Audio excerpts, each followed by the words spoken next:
everybody to another podcast, the Whole You podcast. I have my guest Chloe today. I'm so excited. We're going to be diving into all things being a woman, the feminine essence, and our experiences with that. And hopefully this can guide all of you guys to some realizations, some relatability, just being able to connect with this topic. Because I feel like this is a very common topic. Well, I was just gonna say, is there any other topic right now? Yeah, like that is the topic.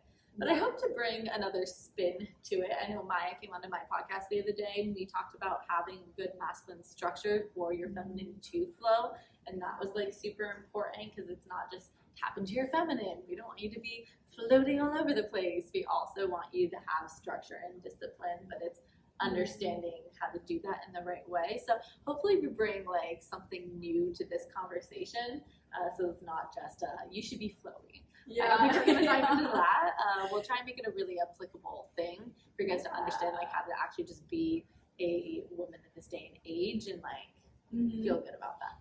Exactly. Yeah, because you can't necessarily have a healthy feminine without also the masculine.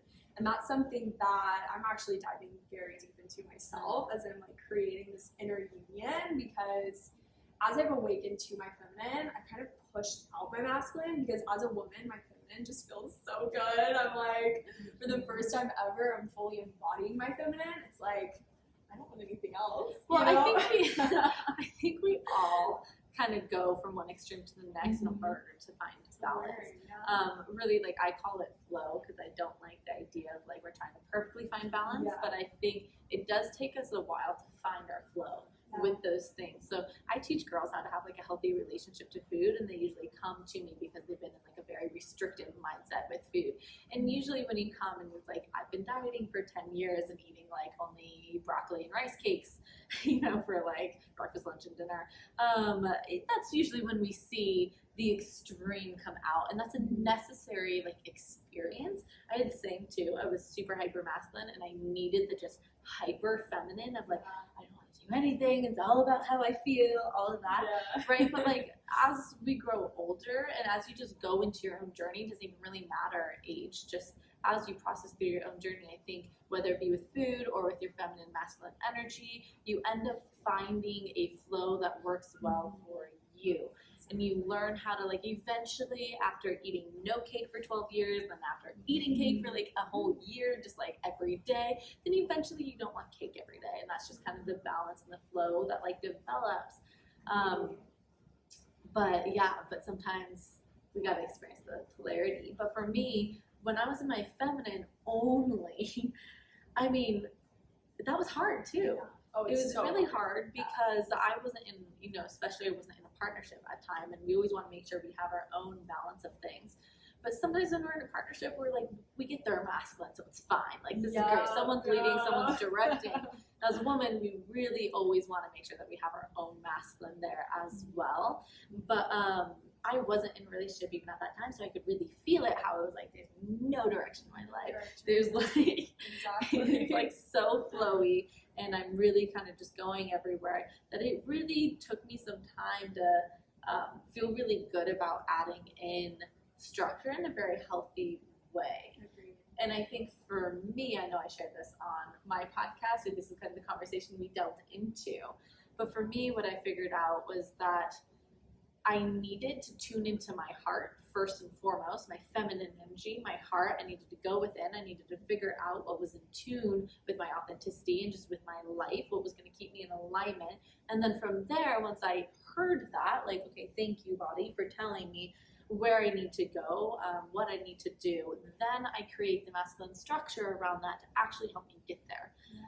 And I think that this is a conversation that's just lacking, because it's all about tap into feminine, and I've seen some women get burned by that, because then they're like, and now I'm kind of lost. And we don't want you to be lost, and we want you to accomplish things. The feminine is not about accomplishing things. It's just about making sure you're in alignment with what you are accomplishing. And men need this too. Men really ought to spend more time focusing on, is my mission in alignment with what I want to do? That will keep them a lot healthier too, just with their mental health, honestly. When you are in full alignment as a man with your mission, that's going to feel a lot better. And you're not just producing for the sake of producing, which is what this world loves. We're just going to produce, kind of hustle culture. We're just doing it.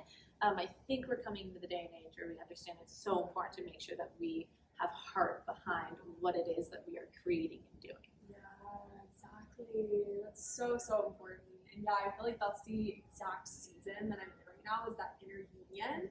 Because it's so important, and I have been relying on my partner entirely for my masculine, and it's not healthy also in the relationship, because then it's like you're constantly relying on your partner, the masculine figure in your life, for that. And it is within, as women and men, we have both. I was just gonna say, I'm sure his masculine feels a little exhausted because he hasn't probably been able to feel safe enough to drop into his feminine, to open up, to express, which is really what men tend to really love about relationships with the feminine, is that they're like, ooh, wait, you feel? Let me feel. Ooh, it's classic to find a big macho man who's like, I'm gonna just hurt everyone, right? He's just like very masculine, very macho.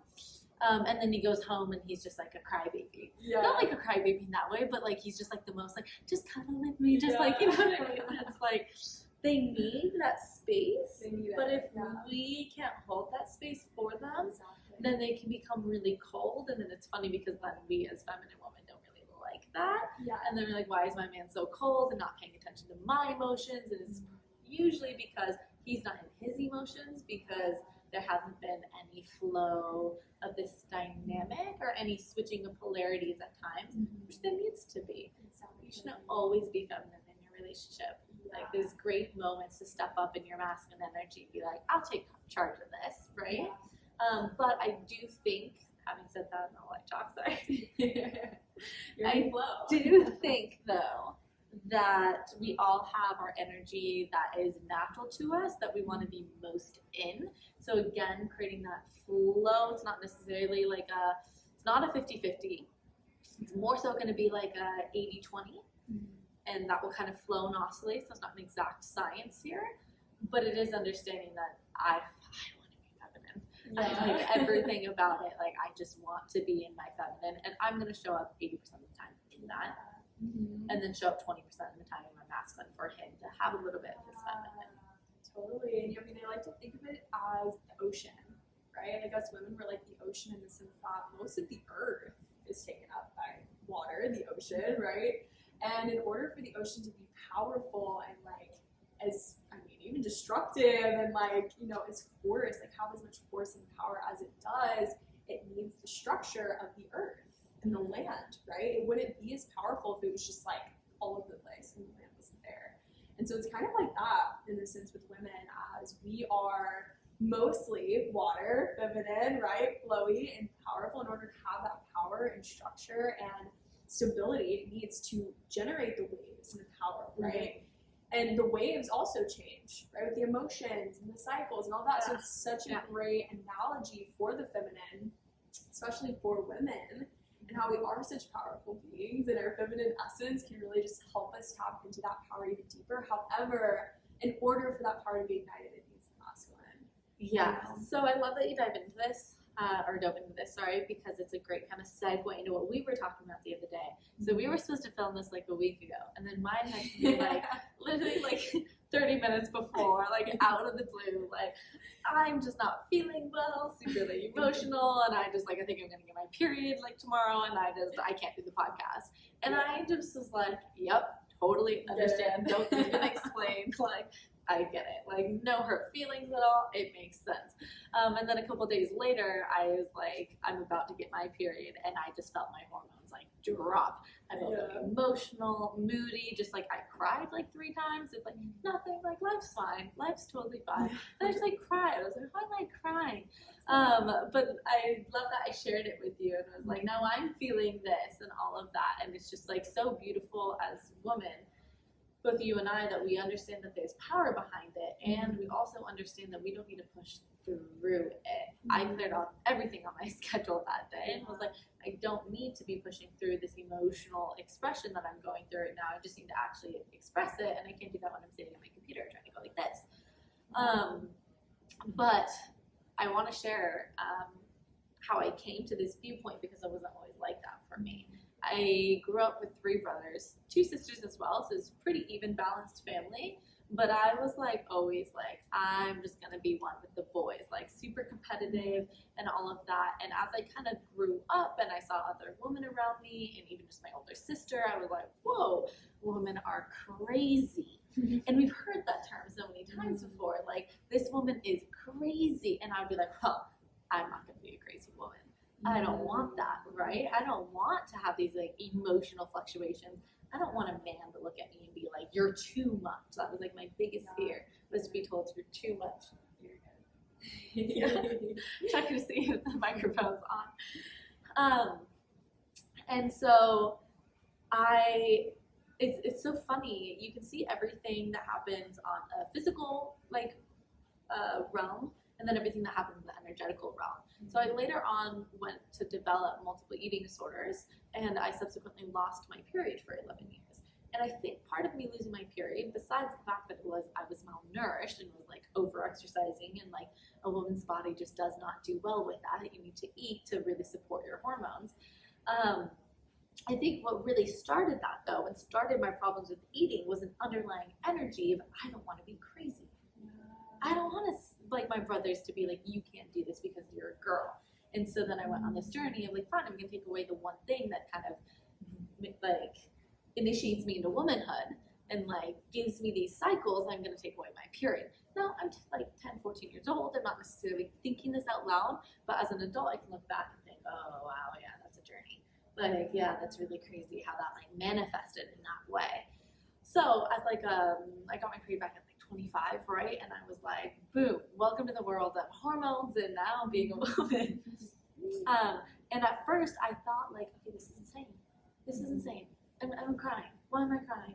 Or I'm all of a sudden moody. And like whoever I'm dating at the time is like, why are you moody? What's going on? Everything's fine. I'm like, I don't know. I learned to find the power in it though soon after. It's like, wait a minute, 1, this feels good. It feels good to express and to feel.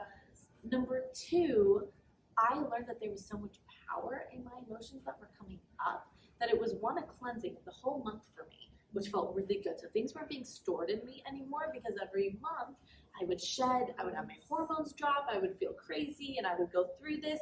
And then spring comes, right? The follicular phase, and I'd be like, I'm feeling totally fine, I feel totally great. Yeah. And that happened every month, which was good. But I also like began to understand that the emotions I was having, the moods that I were having, were leading me into truth. And I just needed to stop and I needed to listen. And I needed to become aware of what those subtle things were saying, instead of just brushing it off as I'm crazy. And later what I learned in relationship was a man, if you choose to be in a heterosexual relationship, a good man will understand that it's part of his job to hold space for you in your craziness. So then I finally found men that were like able to do that. So I would be like able to express, hey, I'm on my period, I'm feeling this. And they'd be like, okay, how can I help you? How can I help support this journey of you? And I want to share one more thing that goes with this, and then that's it. This is your topic. Like, I just love that so much. Just go off. But I grew up in a very affluent town, and like a lot of our family friends are billionaires. Like, I'm not even kidding, with a B, billionaires, private planes, all of that, great, amazing people. All like, I grew up Mormon, so a lot of just like very well-off Mormons. And I was talking with one of them one day, and I was like, what was like the secret to you being so successful in the multitude of businesses that you've created? And he was like, I always bring my wife to every single big important meeting. It's like, oh, what does she know about all of it? And he was like, nothing. She knows absolutely nothing about any of my businesses. Like, he's really in like some crazy stuff. And he's like, no, she does not understand the complexities of like what we are doing. But what she does know that he learned early on, he was like, I would take her to these meetings and she would be like, something feels off. And he'd be like, no, come on, like, tell me. Like, he didn't believe it. He's like, tell me, why is it off? She's like, I have no idea. Nothing that he said. I don't know anything about him, but something feels off. So then he would be like, okay, I'm going to find lawyers to relook at everything. And then they would find that they cut out this whole clause. They could potentially take the whole business if this happened, and all these things. So he figured out that, like, oh my gosh, she has this intuition that I just don't have as a man. to like assess whether something is good or not. So he would bring her to every single one of his meetings that had like a big important decision, and she would be like she would just sit there, and then she has no idea what's going on, but she's feeling out the room, and then she would give her guidance in her direction. And when I heard that, I was like, like I understand the power now as a woman. We understand things that men aren't necessarily attuned to all of the time, which is why like, go get the baby. What? The baby's fine. No, go get the baby. And like the baby's like hanging off a thing. It's like the mom just knows. Yeah. I was just like, I just have a feeling my baby's hanging upside down somewhere. Really, go grab the baby. And that's the power of a woman. It's not just with pregnancy, and that's what I always thought it was. It's pregnancy, it's motherhood. You become intuitive, and it's like, oh no, we're so intuitive. Yeah. And so now I love the emotional realm. Yeah, that's so, so important. The intuition and our ability as women to feel deeper. And that was something else that I related to in your story as well. It's like the feeling of, okay, emotions, no, this makes you crazy. This makes you like bad, like something's wrong, and this isn't allowed. And so with my emotions in particular, I suppressed my emotions my entire life. I would not allow myself to feel. And in that, when we don't allow these heavier, lower vibration emotions, we're also not allowing ourselves the higher vibration emotions to the extent that we could. And in that, just being able to feel, I've recognized that the full spectrum of emotions and allowing it all, it's brought me actually more peace, more happiness, more bliss, more of the time, because again, I'm not just in this neutral place of like masking everything. And in that too, you know, we're only able to hold other people's emotions at the capacity that we hold ourselves. And so in relationships, if you're suppressing your emotions as a woman, your man is not going to be able to open up to you because you already have all those walls built up in your own emotional capacity for yourself, right? And it's like it just relays, and it's all just this mirror of you. Yeah, learning to not be afraid of the anger, of the frustration, of the like irritability. Like, it's so important to learn how to fully express that in a healthy way, right? Mm-hmm. So there's unhealthy ways to express emotions, totally 100%. Someone throwing dishes out the window because they're angry. It's like, okay, there's better ways for us to learn how to express anger. And I think we women need more direction in that of like, how do we regulate our emotional waves so that we're making sure we're processing and we're not being afraid of delving into these big things that we need to really like feel and be able to do it in a healthy way where it's not trashing everything in our life. Like, it's not becoming destructive, because the feminine does have that ability to be destructive, but it's got to be a forest fire where it's like, you know, every couple of years they'll go and they will take firemen will go and take a piece of land and they'll purposely burn it down to the ground because it keeps it from actually becoming a huge big forest fire. And so you do like controlled burns, and that's what you got to do in your life. Very controlled burns to make sure that you don't have this big like fire, because it's like, you know, this shrubbery has been here for like 10 years and you've like yet to burn through it. You every once in a while you'd be like, this is my moment to stand up in my truth, to share how I feel. And it can be done in a very, this is my standard I have for myself. That is not in alignment with it, and I need to stay true to this. That can be your anger being expressed. And there's also dancing, there's other things, but like, that can be a way for you to just stand up to yourself and fully be feeling like, I am angry about this. I don't need to scream at your face, but I'm angry about this, and I can bring it to you now and be like, this is making me feel very angry. That I saw this, that I'm feeling this, that whatever it is. Yeah, and that's where like the union comes in as well. Like you were talking about how the feminine is very body and heart and spirit oriented, right? The masculine is mind oriented, which we need both, right? Our body and our mind are interconnected for a reason, and I feel we can get disconnected from one or the other if we're hyper masculine or hyper feminine. And so creating that union where you're thinking logistically and like thinking reasonably, having that reasonable, point of view as well, not just like, okay, let it flow, let it go, be destructive, let it all just like fly out. You have to contain your own emotions. That's where your masculine comes in. Exactly. You can hold space for them and then accurately, or just portray them better. I shouldn't say accurately, but like better portray them. Yeah, and be conscious, right? Because it's all within the mind, being conscious and being aware. And so we can create this presence with it and create this awareness around it using our mind, which is a huge part of the masculine as well, and integrating the two, because when you're tapped into your body and your intuition and your heart and your emotions, that is all about feminine, right? That is the feminine essence, like shining, and we can use them together to, again, like you said, kind of have that controlled expression without over controlling and suppressing and bypassing and like, oh, you know, it'd be better to just not feel this, right? So my question to you is, have you ever found yourself playing the role of, I'm just going to keep the peace and like not mention something that should be mentioned? And my like, friend were just literally talking about this is like my thing that I still need to learn, because I like to express, like to be there, and then sometimes I'm like, I'm just gonna keep the peace right now. I'm just gonna like look away. But I'm learning that can also get me in trouble at times. Wondering if you have any experience with it. I was literally an hour ago just talking to my friends about this. Yes, 100%. I've always kind of identified that peacekeeper role, especially in my family and in relationships as well. Like, I always avoided conflict. Like, if I saw somebody else was emotionally like just, they were a little dysregulated, maybe their nervous system, they felt just like anxious or whatever it might be, I was always that person to like hold the space, even if I didn't have the capacity to do so. And I would try and bring this peace, even if there was a conversation that needed to be held between the two of us or whatever it is, you know. It was like, it was a very, very much so just this identity around, I need to bring people back to like their center. Is that what you mean? Like, when it comes to other people and the ability to hold their emotions, or like conflict, or both?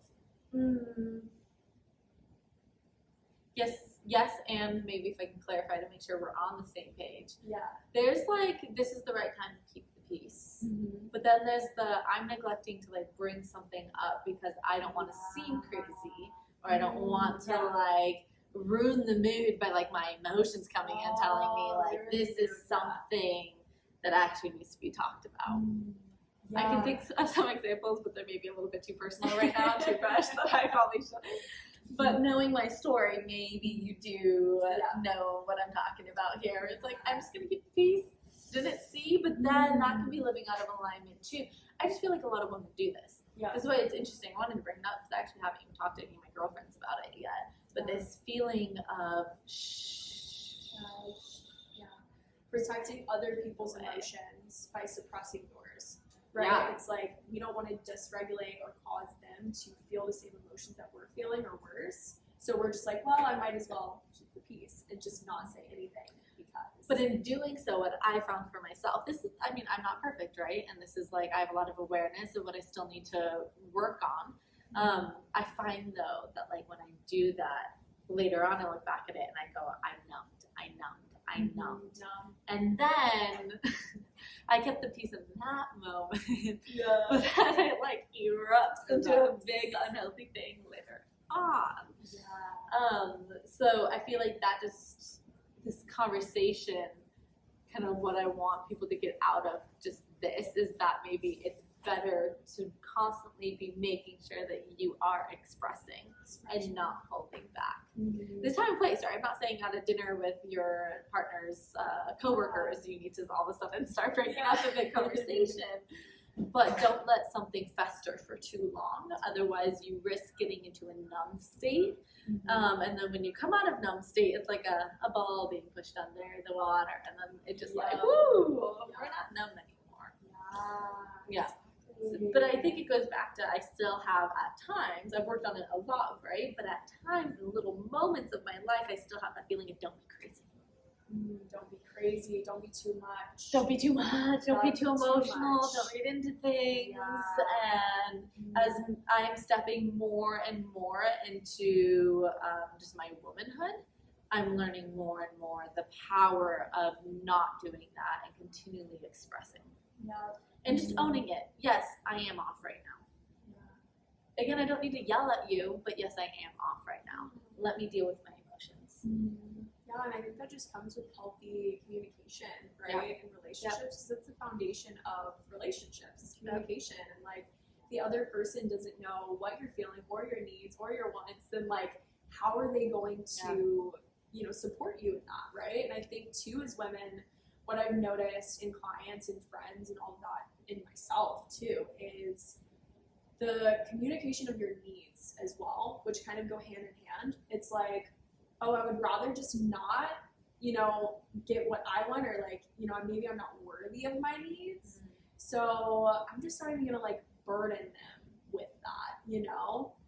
And just, when in reality, the masculine is dying to give, dying to do. It like makes them feel so good. How can I support you? How can I take care of you? And again, this is a balanced man, right? This is a healthy man. We'll not see that as that's too much. We'll see that as this is something for me to like rise to the occasion too. Exactly, yeah. And I think the too much narrative really comes from the wounded masculine, right? And not being able to express, not feeling like anytime there's any sort of lower vibration emotion, it's too much, I'm just going to do something else. I'm going to avoid it. I'm going to distract myself, etc. Or if somebody else is presenting this for me, I'm going to run away or avoid or like close off, right? Yeah. And I know that I was in my wounded masculine for most of my life, and that's exactly how I handled things.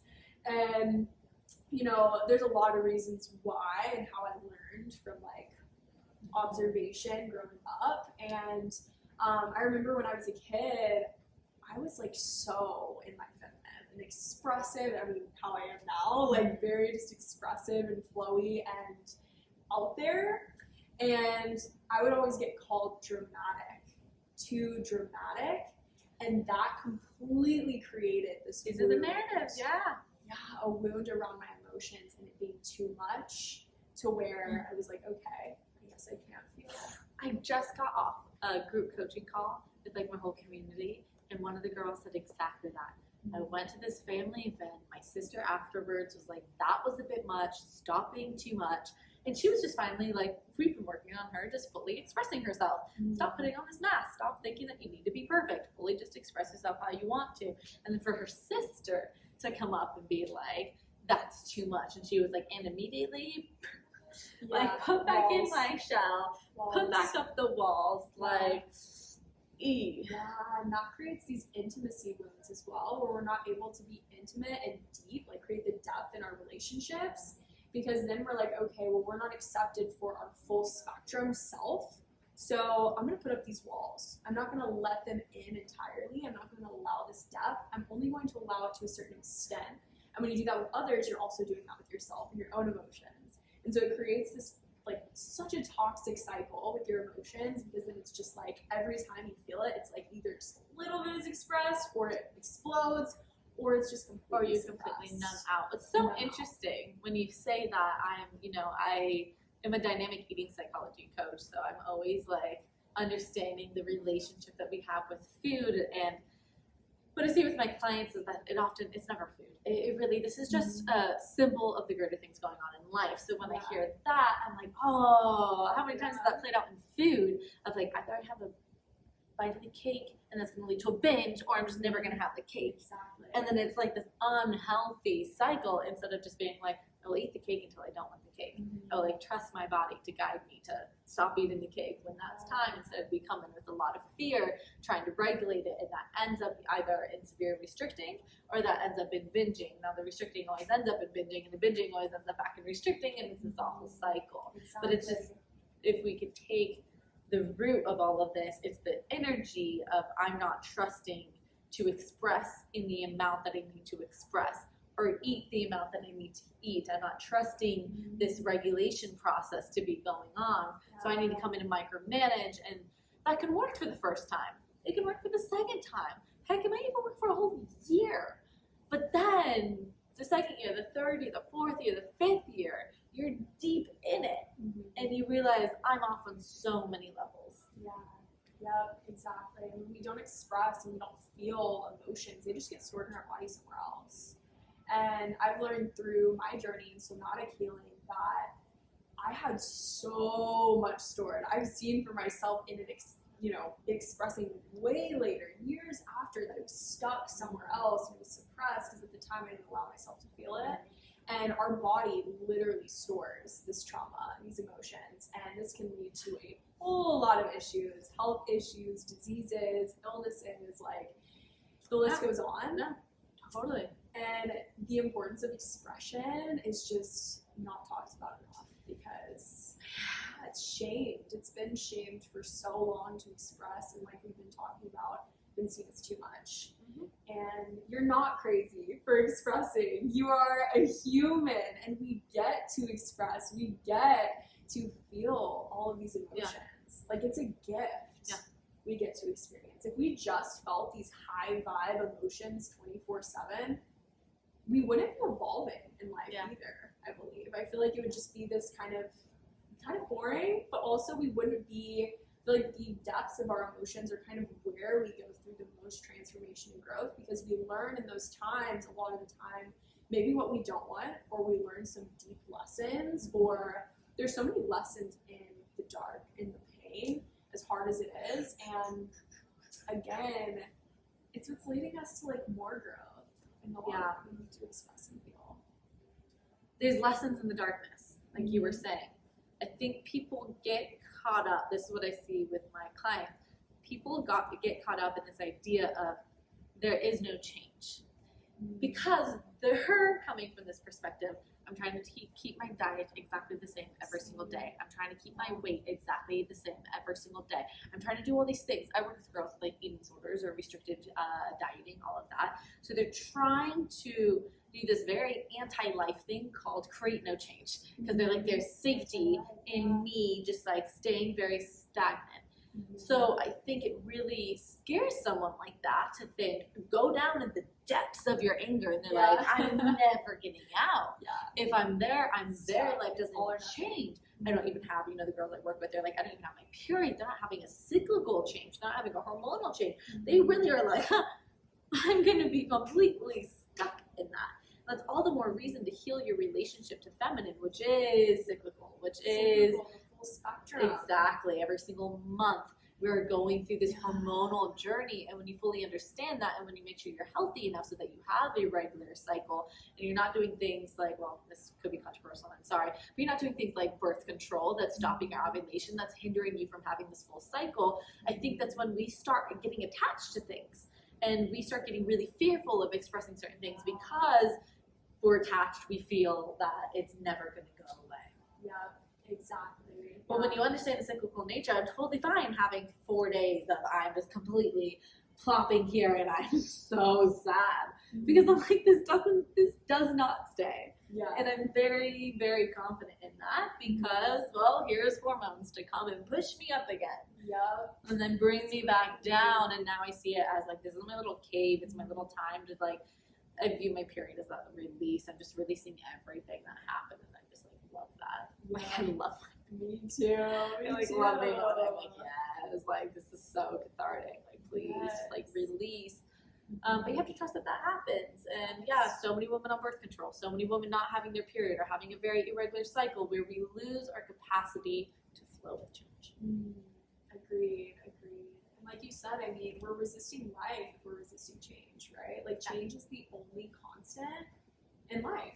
It literally is the only constant. And with that, that is what's so beautiful about the cycles, of life in general, but especially with us women having these cycles every month that we can like see and feel and experience. And I've been there without a period for 3 years, and that was the time where I was most detached from my emotions, from allowing the seasons. I was always wanting to say the same things, that hyper wounded masculine energy of I just need everything, I need to control everything, I need to keep everything this one way, and if it changes, that's bad, that's not okay. Like I need to do everything in my power to mold it.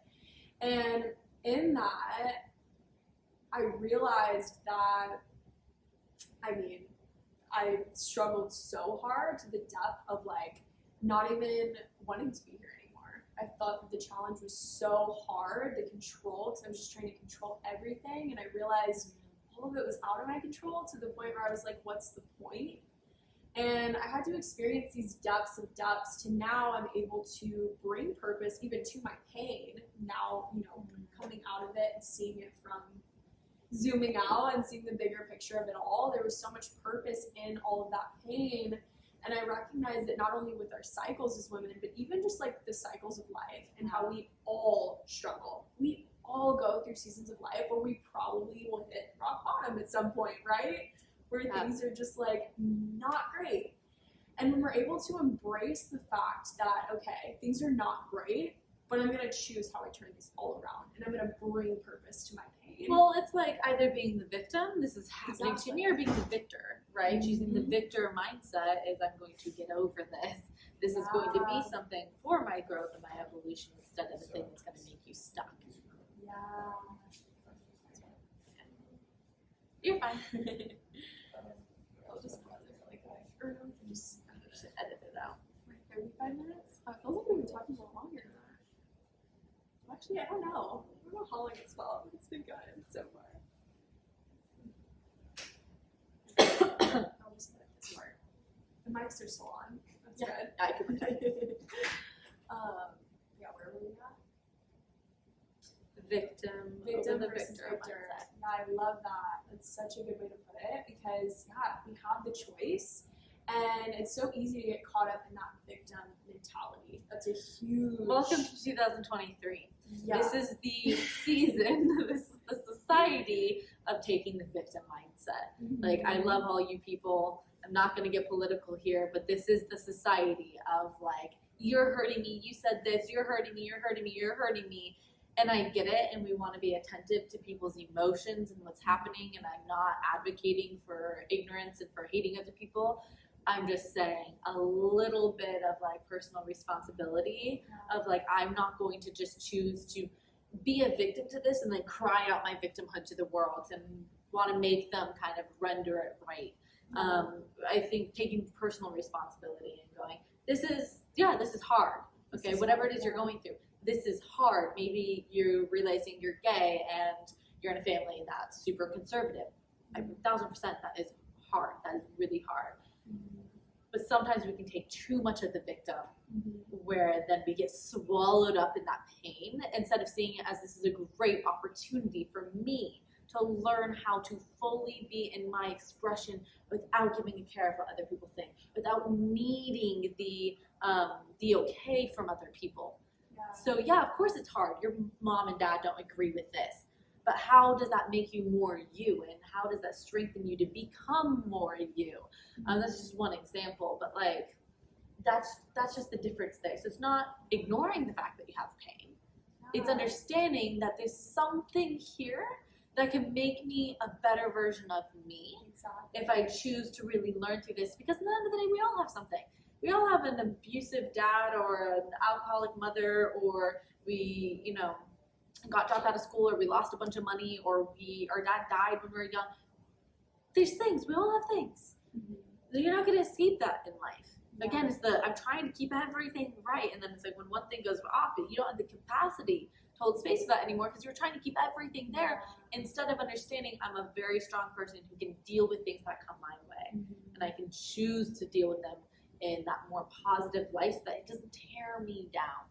So that I can still be here. And you see those victor stories of people being like, I lost my family in an airplane, but then I became, this type of person who now runs this type of business to help airplanes work better. Like, yeah, exactly. You can turn your pain to purpose, and you don't have to play the victim. You don't have to keep repeating that story over and over and over again. You can rewrite the script, and that in itself, like, you are the creator, the writer, the director. You do create your reality, right? So you get to choose how you perceive it, and that's what's so cool about life too, is every single second we have the choice.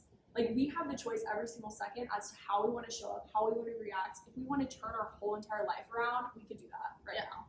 And I think that in itself, embracing change, is kind of where I'm getting. We have to embrace the change in order, to make change, right? Otherwise, we're staying stagnant. We're keeping things the same. We're trying to control. And I think we get in these hyper-controlling mentalities when we feel like things are out of our control. I know for me, that's what kind of led also to my eating disorders, was that feeling of like, things in my life were out of my control. Let me try and control all the things I control to the best ability. And it becomes super toxic. And then that can, relate in relationships, when you're in a partnership, like, the controlling aspect, there's so much in the feminine that is all about surrendering and receiving. And when we surrender to the change and like truly allow, then it just like flows, and we recognize that life is always happening for us, not to us. Yes. Just for the very fact of like you are choosing to take that stance. Exactly. It's a choice. Like surrendering in itself is a choice. Yeah. And I feel like that's another layer to it, is like in order to surrender, it also kind of takes some discipline. Yeah. Because if we're so used to controlling everything and having to be, you know, or getting triggered by everything every 2 seconds, like I'm just constantly triggered, and then my nervous system is reacting in a certain way because I have no understanding of emotional regulation and of like calming down. Mm-hmm. Yeah. If we don't have that discipline to allow, because there is this union that's needed for surrender, because I think people have this idea that surrender is just like, okay, like life, like happen, you know, like I'm not going to do anything, and it's a complete like letting go of just like not taking any life action. But it's actually a really challenging thing for a lot of people, women in particular, who are coming from that more controlling, more hyper masculine way of going about things, to surrender. I think I view it this way. I'm surrendering into love. If I'm surrendering to my man, I'm surrendering into love. Yeah. We have love that we've created. We are a partnership. He's got me, I got him. I surrendered to him to take certain, you know, direction in our partnership because he's surrendering to love too. So it's not like he's not surrendering. He's surrendering to love. What would my woman need? What do we need as a couple, as a family, whatever it is, right? With life, I'm surrendering to love, that in everything that happens, I will find love. That it will be done because of love. Like I'm surrendering to that ability that I have to tap into that energy. I heard something the other day. I was listening to this podcast, and this guy was like, you have 2 things. You have faith and you have fear. These are 2 future things, right? Fear, like something hasn't happened yet. We usually fear the future. Faith, we don't really see it. That's in the future too, and it's imaginatory, right? Like we have no idea. He was like, if both are imaginatory, why do I not choose the one that makes me more powerful? To have faith that things are going to work out. To have faith that like this is going to be good, right? Instead, so many of us are playing this fear card of like, I fear it. Instead of, because again, none exist yet. None exist. So why not choose the option that makes you stronger? Yeah, that's huge. And that, I was like, yeah. And if you go back to every single religious text, whether it be the Bible, right, or whether it be the Upanishads, or whether it be Confucianism, that philosophy, you see this there. Can you have faith without seeing? Can you just believe positively that God exists, or that Krishna is watching over you, whatever it is? Can you have faith in that? That's what they tell you to do. And I'm like, okay, you believe whatever you want, right? But if we can take all that wisdom and go, it's important to have faith that things are going to work out, to trust. Otherwise, we get stuck in loops of fear, and it blocks us. So it doesn't have to be God. It doesn't have to be Krishna. It doesn't have to be the Buddha. It can simply be energy. It could be, I trust that love will prevail, right? But I think that that's so important to just, no, this is how I'm wiring my brain. Even though I don't see this right now, I don't see God right now, I'm trusting that He's there. I don't see love right now, I'm trusting that love is here. It's somewhere in this frequency. It is here, and I'll tap into it. That's so true. And what I've found too, I feel like, at least in my experience with like the men in my life and other people, like other conversations I've had, I feel like it's easier for women to trust and like lean in, you know, especially when it comes to faith or spirituality or religion or whatever it might be. I think it comes with that surrendering aspect, but also just like that intuition, right? Because because intuition is also kind of intertwined with spirituality, right, in a lot of ways. And in that, just trusting not only something greater than you, but also yourself and your own intuition, right? Which I believe are kind of all in one, like all is kind of one thing. However, just having that trust, like you said, is so important, because then you are trusting life itself. You're trusting God, if you believe God, universe, whatever you want to call it. And in that, since it is all one, you're also trusting yourself. It's like all interconnected. If you aren't trusting yourself, you're not trusting life. If you aren't trusting life, you aren't trusting God. And it's just like all built on trust. And so many things in our world, addictions, eating disorders, whatever it may be, they will be healed if we just trust it. Agreed. When someone comes to me and they tell me the calorie count, I'm not like, we need to delete this, delete that, delete this you need to count to 5. No, my whole work is, how do I get you to trust yourself again?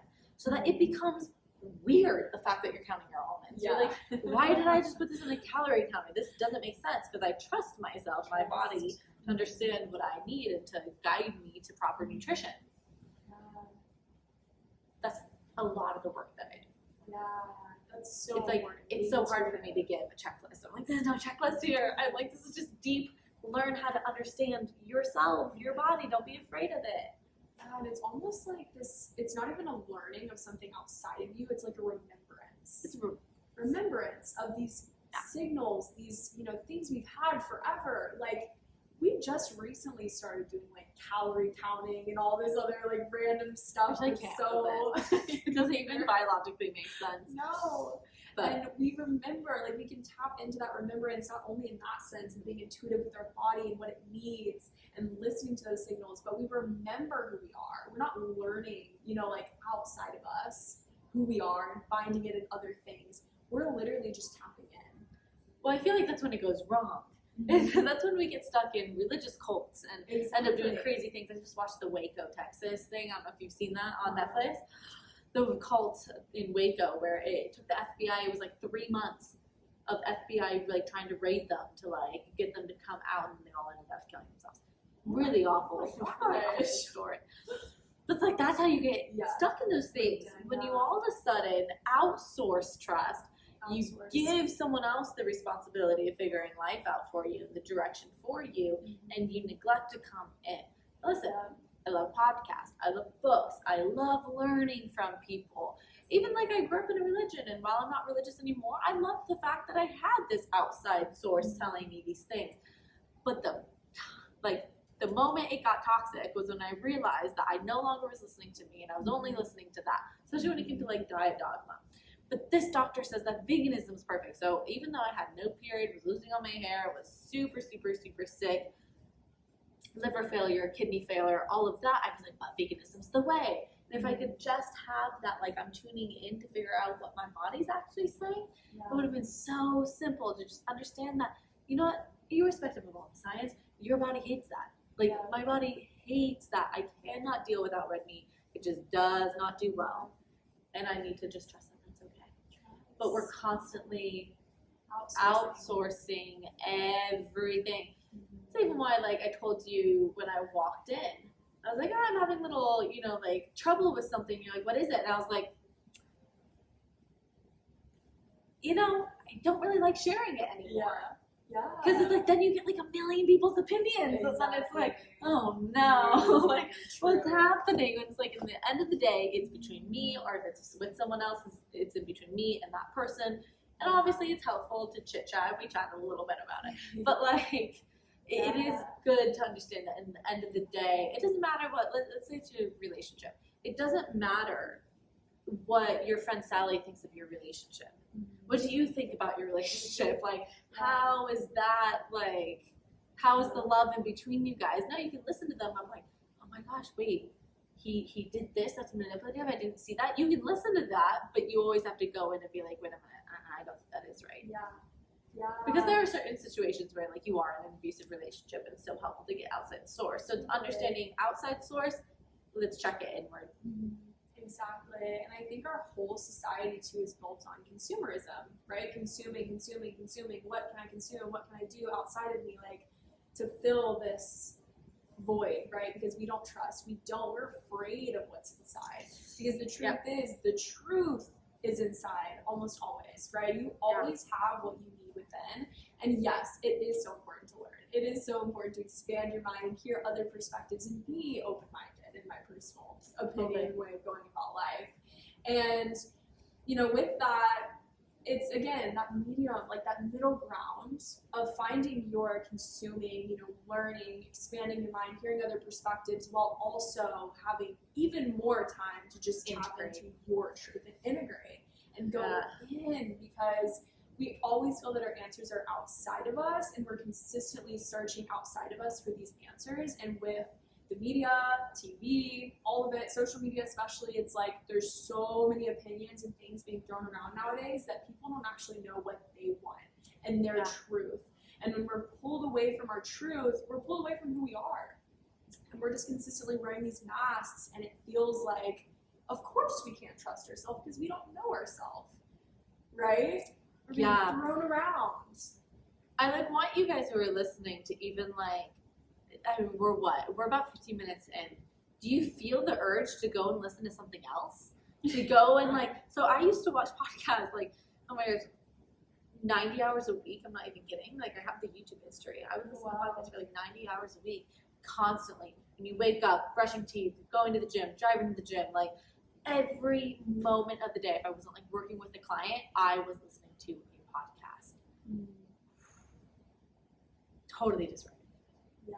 Now I just came back from a 2-month trip to Europe where I literally my phone was just non-existent, and I was with 6 of my best friends, and so I never had headphones in. I didn't listen to a single podcast out there. I hardly scrolled on social media. I came back feeling so good about life. So because I was oh my gosh, I don't have things in my ears all the time. And again, so with all of this, you just have to do it with wisdom. Because I'm not saying podcast is bad. I have podcasts, use a podcast. I love being on this podcast. This is such an amazing conversation. Yeah. But notice if you are just reaching for the dopamine hit every single day, listening to a million things, because then that gives you the feeling of, I did this without actually doing it. And they're oh yeah, meditation, great. It's okay, you got a temporary high learning about meditation, but did you actually sit down and meditate? Yeah. I think what I got from my trip is just the importance of slowing down when it came to my consumption of social media and podcast and YouTube videos. I just one a day. That's plenty. A good hour podcast, one a day.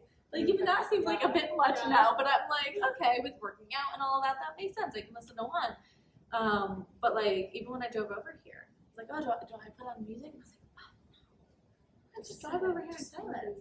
Just want to be in my thoughts right now, and not have any music, not have any podcast in my ear telling me I should think about something. Yeah. And I think we avoid the inner world. We avoid what's inside because again, a lot of the time it is our truth, and the truth hurts a lot of the time, right? And with that, taking that time to truly be mindful and tap inward. This is something that I work with my clients a lot on because we have lost our truth as individuals. We've lost who we are, and we wear all these masks, and we think that this is going to be how our life is forever. And it's no, you're tapping into creation mode when you're tapping inward. You're starting to create from your own authentic expression when you actually go in, rather than, oh, what can I learn from this person and how can I do it this way? And especially as an entrepreneur, I know that showed up a lot for me in being able to create and be authentic, because I was just doing what works for everybody else. And what can I learn? How can I learn from this person? And it's we're here to be our own authentic expression of ourselves, and that looks different, and it's okay to be different. Well, it will actually end up being beneficial for you. The amount of people that come to me and they're I want to work with you because you're the only not only, but you know what I mean. But they're you're the only person that is authentic online here, right? Yeah. I have a very small niche. Okay, girls who lost their period due to an eating disorder. It's a very small niche. But they're just everyone else just seems it's the same post, it's the same thing. And I come out here and I'm I'm not gonna talk to you about food. I'm gonna talk about energy, because that is what is really fun for me, and that's what will get you to recovery a lot faster than just talking about how many calories you ate today and if you should increase it by 50 calories a day. And so that authenticity has led me to build a multiple 6-figure business, right? It's wow, because I was authentic, because I was me, and I wasn't pretending to just, and you'll see my thing, I don't have the biggest engagement on my profile. I really don't. But again, the people who need to see me. I get clients. It works because I'm not just doing the trending audio with the same fake thing. Yeah, exactly. Authenticity truly breeds true connection. Right? And same thing, not only in business, having a business, running a business, whatever, your career, but in friendships, in relationships. If you're not coming from a place place of authenticity, you're not going to attract people who are actually aligned with you. You're going to attract people who are probably either wearing masks or they're not truly aligned with you, right? And it is very much so an energetic thing, right? And so tapping into your energy, your essence, who you truly are, quieting, in order to do that, quieting the external noise, like you were saying, and truly tapping in, because there's so many ways to distract ourselves nowadays. And there's so many excuses we can make as to like, oh, this is good for me though, I'm learning, like this is positive stuff, I'm, you know, scrolling through on TikTok or whatever. And it's like, but you're spending hours a day just consuming and not integrating. It's like you can read an entire book and be like, wow, this book changed my life. But if you're not integrating it. Well, I would say we can't even do that anymore. Yeah.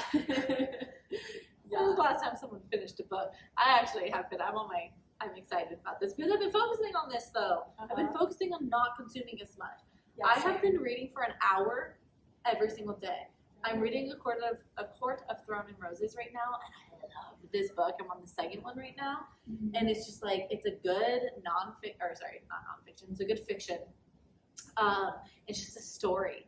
And like every day when I'm done with work, instead of me just sitting there and just like I'm gonna scroll, I'm literally like I can't wait to put my phone across the room and to sit outside and to read my book. And I have just found that anxiety's down, my productivity is up, my clarity is up. I just feel better.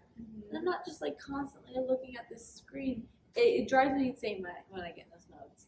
Right? I'm just like put it down, because it's just like dysregulating me a lot. And I think it does for a lot of us. And it just spirals into so many other areas of your life, you guys. So it's just having good discipline with this, you know, is either going to destroy me or be beneficial for me, determined on how I can't speak now. Determined on how I use it. Yeah. And you know, you get to choose ultimately. You get to choose. Right. You get to choose. And that's what's so exciting about life. We get to choose.